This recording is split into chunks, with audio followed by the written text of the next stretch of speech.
Hola, bienvenidos a Young Beast, del podcast para emprendedores que están dominando su industria.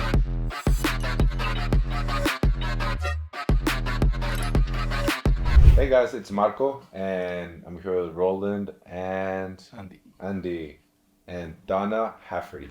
So she is a founder of her own trucking company. It's called Freight Pro Transport. Freight Pro Transport. And today we're gonna just chat about her struggles in business, her view on being part of a male-dominated industry. Correct, How yes. she navigated it and is still navigating it. And she's going to give us great deals on freight. Okay? So keep out for those. Yeah. Yeah. Thank you for coming in today, Donna. I don't know if you would like to kind of get us going. If if you have any background as far as education, like if you went to school, where did you go to school, up to what level of education you attained? Okay. Well, I a graduate. I graduated at Urban High School, and I went to a junior college in business for 2 years, and that's kind of my whole education. I think one of the biggest strengths that I have is life lessons have taught me, business has taught me. I've been fortunate enough to have this opportunity to run this trucking company. I started the trucking company. Well, I've always worked in transportation. I've worked for UPS. I've worked for, back then, a long time ago, it was called Burlington Air Express. So I know about air freight. I know about trucking. I know about railroad. What do you like about it? Air freight. You know what? If you're in this industry, everything's fast paced. I mean, from the time you get to work, by the time you leave, you feel like there's a firecracker, literally. Okay, you gotta do this, you gotta do that, and you get all these orders, and you gotta move this freight, and you've got to figure out how to get it there the fastest way, the most efficient, the most effective, the best price for the client, and then also ensuring that you give the best possible service to your client. Sometimes people say, okay, well, I'm going to go with this carrier because they're less expensive. But if you have that niche to where you know how to take care of your client, you're going to win, because you can actually get more money and charge more for your service, because at the end of the day, And how do people you do want that? their product. How do you take better care of You just focus on the customer's needs. Yep, You find out 100%. about them. You find out what they need. You find out their actually what they're looking for, and you cater to that. Some people want, they want overnight shipments. Some people want in 2 days. They want more of an economical price. So you just cater to exactly what they need, and you keep them updated every step of the way. And I 100% agree with that. And I was actually talking to, I don't remember how long ago that I was telling Roland, and it's literally pretty much any industry, whether it's, services or products. There's actually, Keenan, he wrote a book called Gap Selling. And he puts it this way: nobody gives a shit about you or your product. Everyone's interested in themselves, right? And when you genuinely want to help out a client, or a customer, then you do that discovery of really finding out what that person really needs, so you can tailor it to As a them. matter of fact, I feel like right now Marco is kind of almost doing a customer discovery. I don't know if you knew Donna, but he has a startup company, a software company that is, can you say it? What's the slogan? we simplify supply chains, facilitate relationships. So we're building a AI-powered lead generation platform for freight brokers. Now that we're building it, we see that carriers can use it, shippers can use it, freight forwarders can use it, because we're automating the document generation. So it could be the reconfirmation, bill dating, any document, and the way we do it, everything funnels through our platforms, our emails, texts. We're working on WhatsApp. That one's a little more challenging, but we're working on it. So as you get all this messaging, the documents are being built, and it knows what documents to build because we taught them how they're supposed to look. So as they're going through their workflow, everything's created and it just sends out automatically. Wow. So if We're looking for beta users, so if you want to try it. Oh you're yeah, more than welcome I to. would love to try that. We just had a meeting yesterday with something similar, somebody offering that software, where they were saying that, you know, our drivers could just, for depending on where you enter the load, that our drivers could also send us the proof of deliveries and the bill of ladings once they delivered. That way we could have them instantly for our clients. So, I mean, and it would be intertwined with our system where you actually enter the load and you send it to the client. So, How long That's have you something- been in business, in the trucking business? Because I know you said that you not only, have been like the owner of your own company, but you started like working with like UPS and other companies. I've been in, it's because my age is gonna come out. But since I was 20, so, oh my gosh. You said it. So Like, 30, That's- so 36, you didn't so have to say 36 how old years. you were at the time. Right, so I've been actually 36 years in business. That's a long time. Oh wow. Yeah, Okay. but my own company, just 10 years. Okay. And I just believe that it's just been like, I'm so beyond grateful. I have big time challenges, like big time challenges. December 31st, one of my drivers passes away at a truck stop. He dies and has a heart attack at a truck stop in Amarillo, Texas. He dies from the time they picked him up at the truck stop in the ambulance on the way to the hospital. That was one.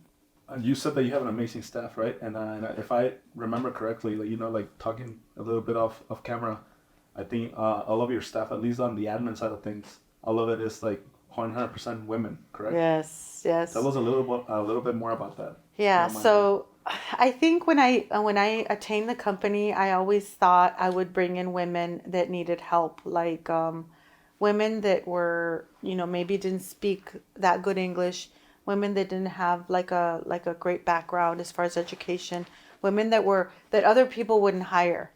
But as it has turned out, I've given opportunities to younger girls, because I believe that when you get a young generation, you have an opportunity to train them and mold them and build them. And you literally take gold out of people when you do that. Because if you treat them right, with kindness, dignity, and respect, they're going to respond to that. So that's really important. And I'm highly favored, because I was telling one of my girls, I said, can you imagine if my employee, because we take turns, well, I'm not on call, but all of them take turns.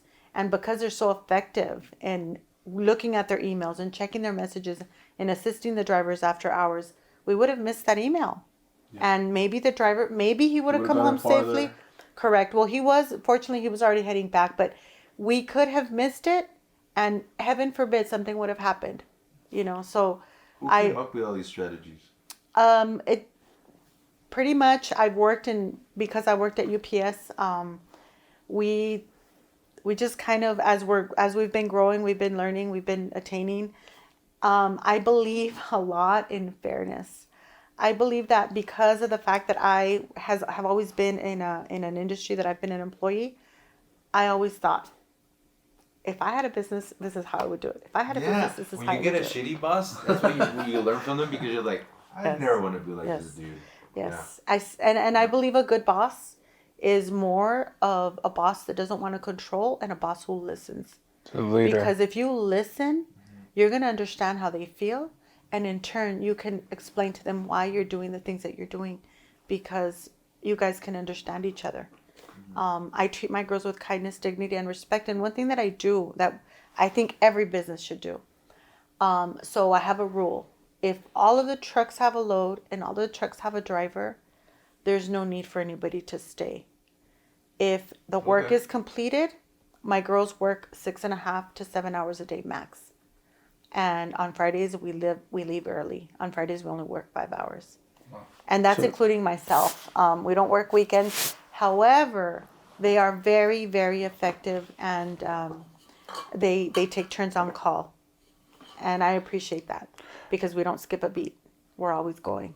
So going back to the 3 challenges that you were talking about that you faced just recently, you were saying that you were very grateful despite those three challenges. So what good came out of it, other than you were reevaluating, you were doing insurance with?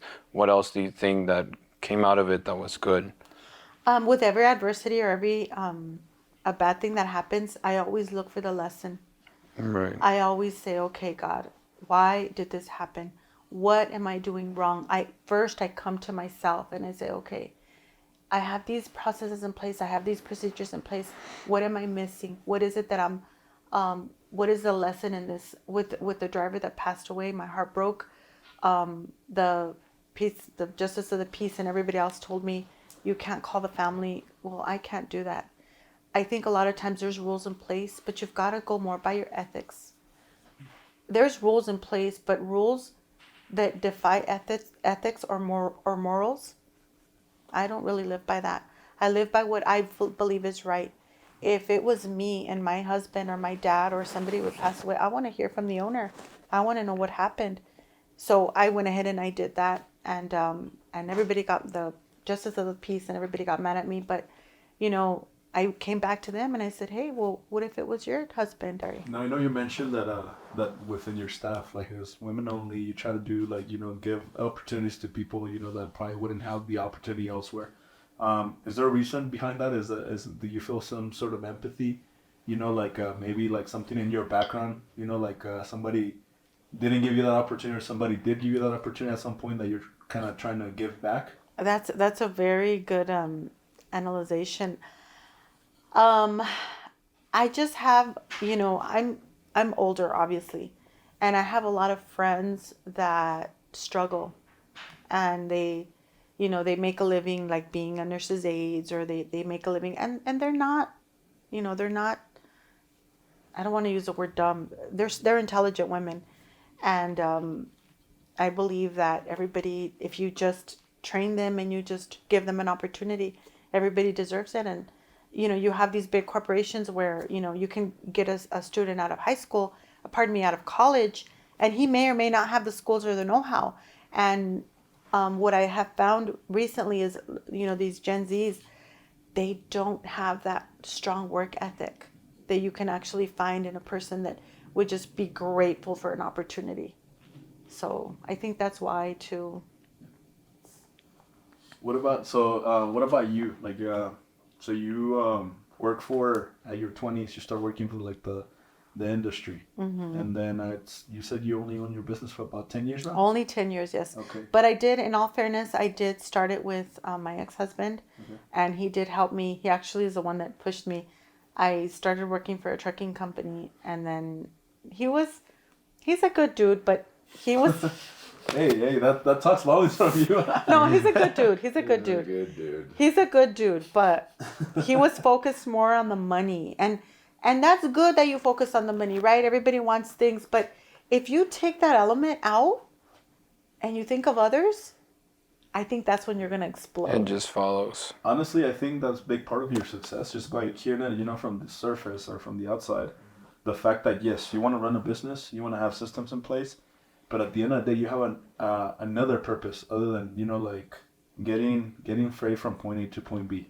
Like, your purpose is to give opportunity, to women that would probably not get the certain job. And I think when you have that additional, sense of, service, that has nothing to do with the freight industry, Right. It's just from the human, side of things. I think that absolutely helps out. So I think that's being a big part of your success. And I don't think just for her success, I think that like some really good traits that I see in you that you see in many successful people. One, the extreme accountability part. You see very successful individuals, they take extreme responsibility for everything, knowing, asking, I've heard you say things like, well, what could I have done better? As opposed to that victim mentality. So I think that's one, which is huge. And two, the living by the golden rule, doing unto others how you would have them do unto you. And having that genuine, desire to want to, whether it's fix a problem, help people, and actually allowing, the reward to come after that, not focused on the money. I think that's a big contributor to success in a lot of people's lives. And I think the third thing is And that what you said about having every adversity Learning. brings with it, the seed of an equivalent benefit, right? And successful people view things that way. They understand that out of everything that's hard, there's something good that's going to come out of it. Thank you. I appreciate that. I try my best. That's all I can do. As a matter of fact, the accountability part. So it was really funny because our numbers are a little bit down right now. And I thought to myself, Well, okay. that's everybody's right now. Yes. So I thought to myself, okay, Donna, you have this huge expense every day and your numbers are down and right now you're going backwards. So I said, okay, what can you do about it? I got a business plan together and I said, okay, I'm going to start hitting the streets. I'm going to start going out and looking for clients. So in doing that, when the day that guy had that accident, I shut down. My mind shut down. I was crying. I was upset. I mean, this is all internally, right? I mean, I cry alone. I don't cry in the office. I've got to be strong. But No, it's okay to cry. yes, you're absolutely right. But I was crying because I was imagining, and this is a bad imagination, going to a client. I'm looking at you in your eyes and I'm telling you about my great company and I'm telling you about, hey, we can give you great service. But yet this driver just crashed a truck because he fell asleep. And, you were talking about accountability. I was literally thinking, Donna, what kind of dudes are you hiring? I was negative self-talking. I was, being very hard on myself. Until finally I got out of that. I said, God, help me to get out of this mentality. It took me like 2 weeks. Now I just came from making sales calls. But now I'm able to see outside of that. Okay, Donna, you've analyzed the situation. You've made corrective action. Now get out of there. You've got to keep going. That's an outlier too, right? Like that's not something that's happening like frequently. Which Right. at the same time, it goes back to what Andy said. Like it's good that you're like being hard on yourself because most people don't have No, you any have sort to of be. standards, or they have like very like their standard is like, hey, it happened, whatever. I'm gonna keep selling my company. It's And they Right. point fingers, Yeah, they and point fingers to other Right. people. It's like, that was No, not my no, mistake, no, no. It starts with the hiring process. You have a driver. Look at that driving record. There's a behavioral pattern. You've got a lot of tickets. And you know what's funny? Sometimes I hire these guys and they have a clean record. And I'm like, David, what happened? When I brought the driver in, I said, David, I showed him the video on a big screen. Look at what you did. Because according to him, the truck was on the wrong side of the lane. Bro, if I showed you guys the video, you'd be like, what? Like it was just not understandable. So I was really mad at myself for a long time, but I have to get out of there. You've got these people that are counting on you. So you got to move. Like they're watchful. Get up and go. You don't have time to be sitting there having a little pity party. Let's go. And I believe that as long as you have health, you have air in your lungs. I got feet. I can walk. I can talk. I have a car. I have gas. Hey, I've got a business. Let's do it. And that's all there is to it. You can't stay back.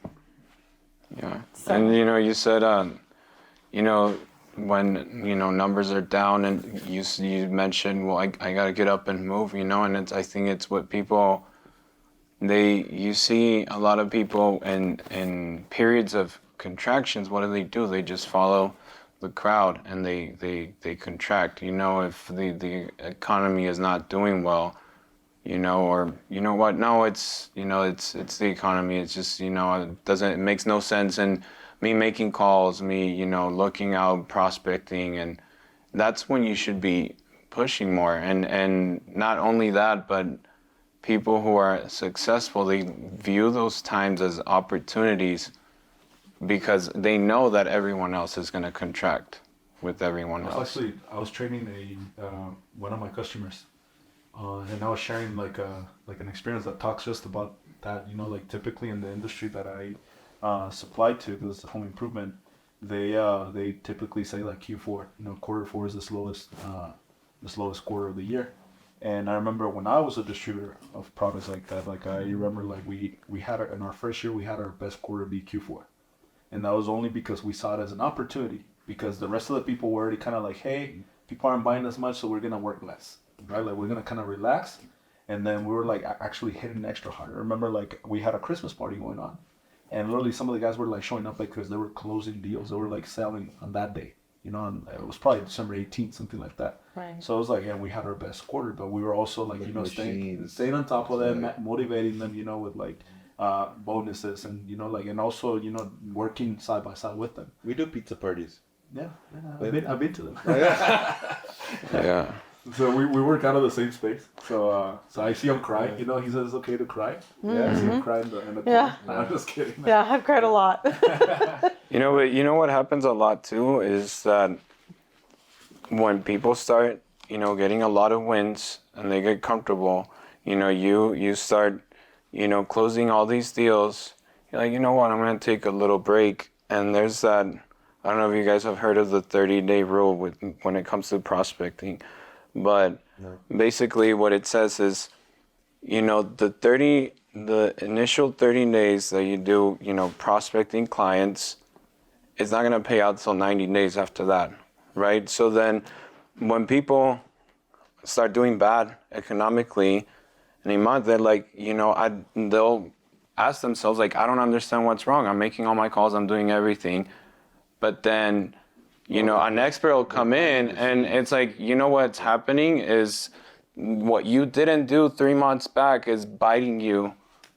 Right. And today, because you didn't do all that prospecting to fill up your pipeline, so now you're hurting. Right. Because you take your foot off the gas. So for those 90 days, you have to continue calling. That way, like day 91, you're getting the the results from day 1. Day 92, you're getting results from day 2. Yeah, you got to keep your pipeline So full. rather than making it like a wave, and I was telling them exactly that yesterday, like, hey, ride those waves. Don't let it, like, oh, like I feel great, like I've reached my potential for the month or what I wanted to do. Keep on going because you already got momentum. Absolutely. So Donna, like, what are some, like, okay, you start at 20, working in the industry. You've only had your business for 10 years. From age 20 to actually, like owning your own business. What were some adversities that you saw, like, as a woman in the freight industry, and then once you tell us about that, I want to know more about, how you got going with your business. Okay. Let's talk about like some adversities, as a woman in the freight industry. I remember one client, I did some sales for UPS, and this guy was really, really hard. And I remember getting to his office because he had a problem, and he had already tendered all of his freight to another carrier, and I was working for UPS. And I remember getting to his office and saying, "Hi, Joe. How are you?" His name was Joe Lagareta. I don't know if he's in the industry anymore. Hi, Joe. I'm going to talk about you. I'm just kidding. So he wouldn't turn around and look at me. He just, okay, so pretend Blas is that I'm Blas. And then he was facing this way and he was just typing away. And then, "Hi, Joe. Hi, Joe." Complete ignore me. I don't know if it was because I was a female, because he was very dominant. He was very masculine. So finally he turns around. "Yeah, what's up?" And I was like, "Hi, I'm sorry, but I'm here to, look to see if I can help you with the system." And then he turns back around, and he's just really, really upset because he was trying to get the orders out. So then finally, after like the 10th time that I'm trying to like get his attention, he says, "You know what? You're too late. You're too late. I already shipped everything with bags." And then I remember going to my car and saying a little prayer and saying, "Okay, God, give me the words." So I went back in there and I said, "Joe, I know you're upset and I'm really sorry, but will you please at least give me an opportunity to make this right? And if we don't make it right, we'll just leave things as they are. But I really don't want it. I don't want you to lose your faith in me." And lo and behold, "Come on in." And he let me in and we fixed it and we changed everything over. And I don't know if it was because I was a female, but I know that a lot of the industry, I have felt a lot of the good old boys team. The good old boys. Well, you're not part of the good old boys. In this industry, a lot of brokers, big, huge trucking companies give their leftover loads to man-owned businesses. That's just how it is. Probably the people that they go have a beer with. Yes, on yes, Friday, yes. That you're correct. And So I have drink with people and you'll get more loads. drink. Yeah. Yeah. So it is what it is. So I have found that I've got to just figure it out. But what I also have found is, I think just being open to receiving things, because sometimes it's we kind of, as the years have developed, we have gained our loads because of our service and because of our reputation, and I'm very grateful for that. So earlier, and I'm sorry to change it around, but you had asked me what I'm grateful for. So because I was just thinking about that this morning. I'm grateful, number one, for my health, because when you have health, you have everything. You have hope. You can get up again and you can try again. Entrepreneurs are athletes. Yes. You have to put up with stress. Yes. Not eat or Yes. It is. Yes. You know, but we Absolutely. take that for granted a lot, our Yes. health, and with that, when our health declines, like nothing Yes. else matters. Yes, yes. And a lot of people, because I'm up at 4 a.m. every morning and I'm at the gym at 5, and I post it on Facebook. And the reason I post that on Facebook is because I want to be held accountable for myself. So people will say, oh, what happened? Oh, what's going on? Oh, da, da. That's for me. So somebody can nudge me and say, hey, ¿qué está pasando? Why aren't you going to the gym, etc. So I post it every morning for my own self. I didn't go all week. Ah, You muchacho. know what he does when he doesn't go to the gym? Oh, I fast. He doesn't eat the entire day. Not the entire day. I have dinner. Yeah, I don't know about Yeah, that. that's pretty much the whole day. I don't know about that one. Okay. But so grateful. My health, my business, and my girls. And my girls are, I have 2 daughters, but my girls at work, and I'm not to say that I'm not grateful for my daughters. One of my daughters works with me. But I'm just grateful that I can make a difference in people's lives, that I have the power to be able to provide. Obviously, it's a team. But if I could see every one of my employees buying their own home because they work for me, oh my gosh, that would just be like such a big blessing, because they work for me and I'm able to pay them well and I'm able to enrich their lives and I'm able to impact them in so many ways. So that's beautiful. I like that. it's because that is like the whole, who cares about anything else?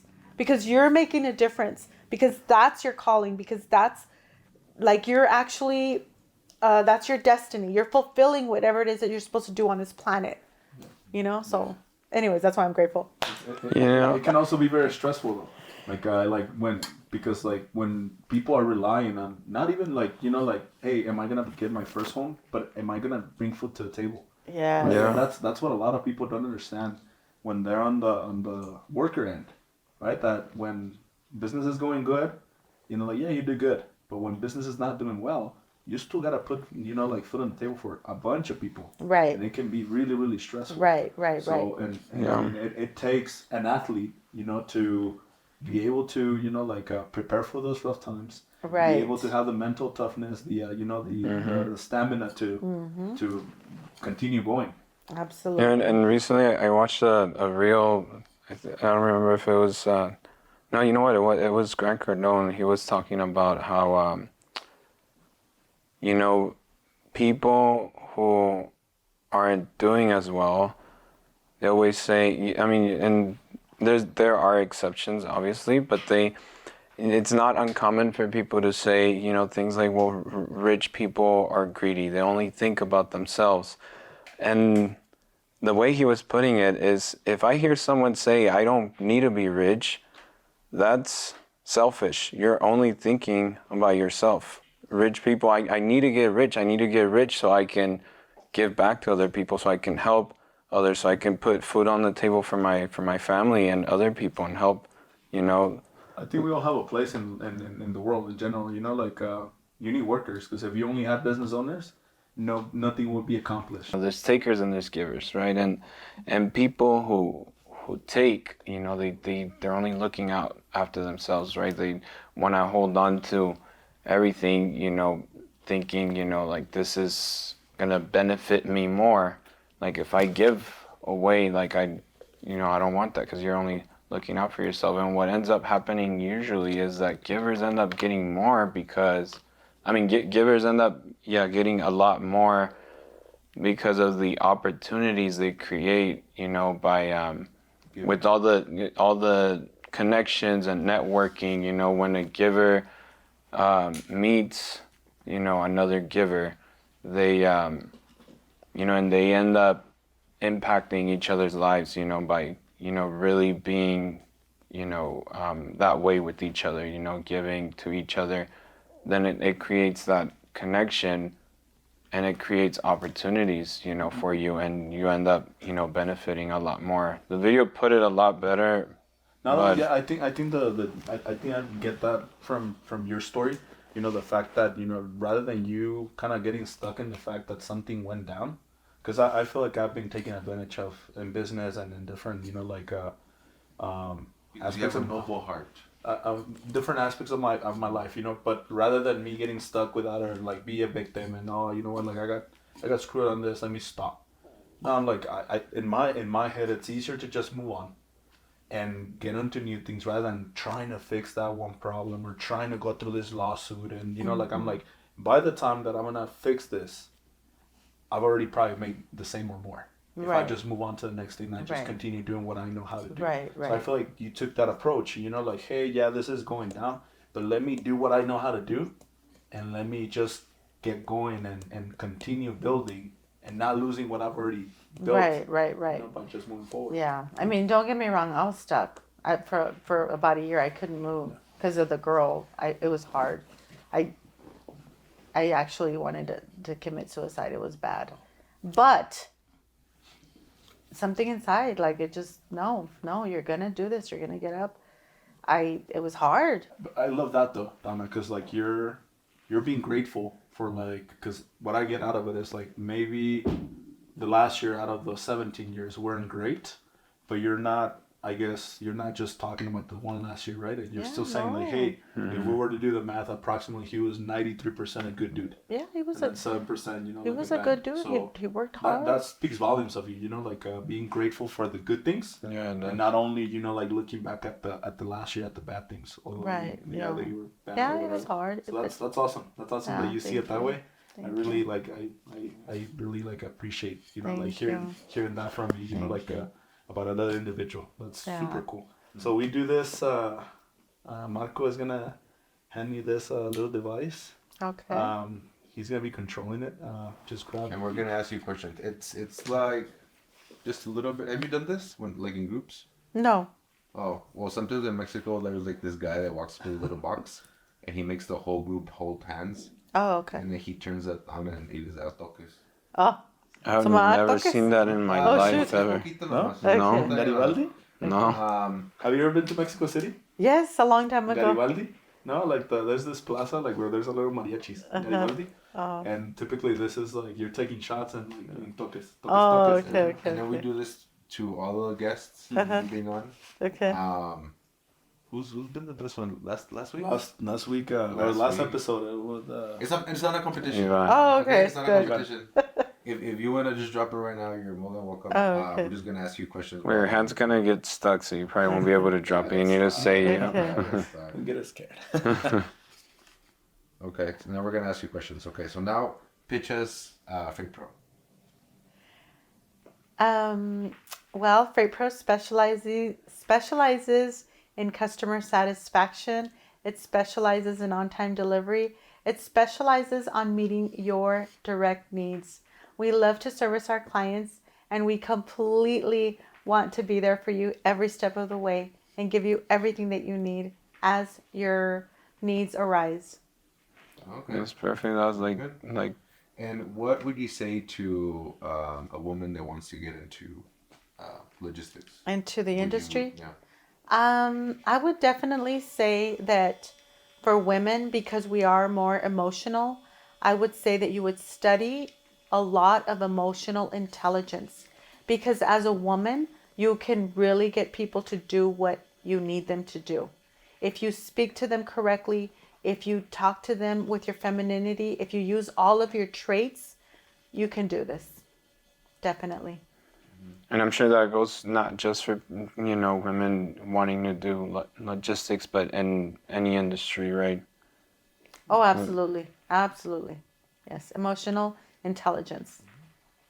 She's up for it. I think being a woman, it's a superpower, and it's you know, like women get away with a lot of stuff that men can, and you just gotta use it to their advantage. That's it. That's it.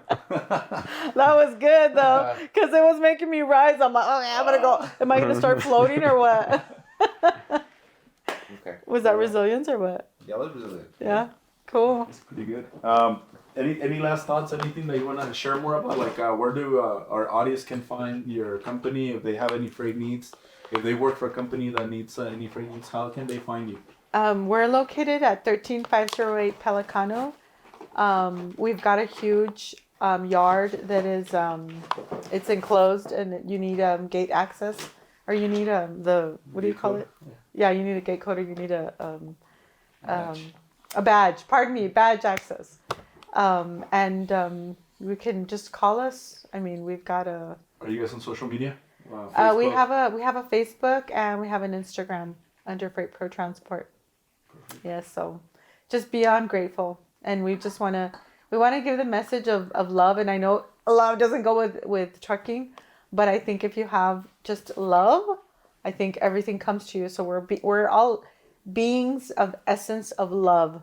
So if you are love, you're gonna attract love, and love is gonna come to you, and you're gonna give out love.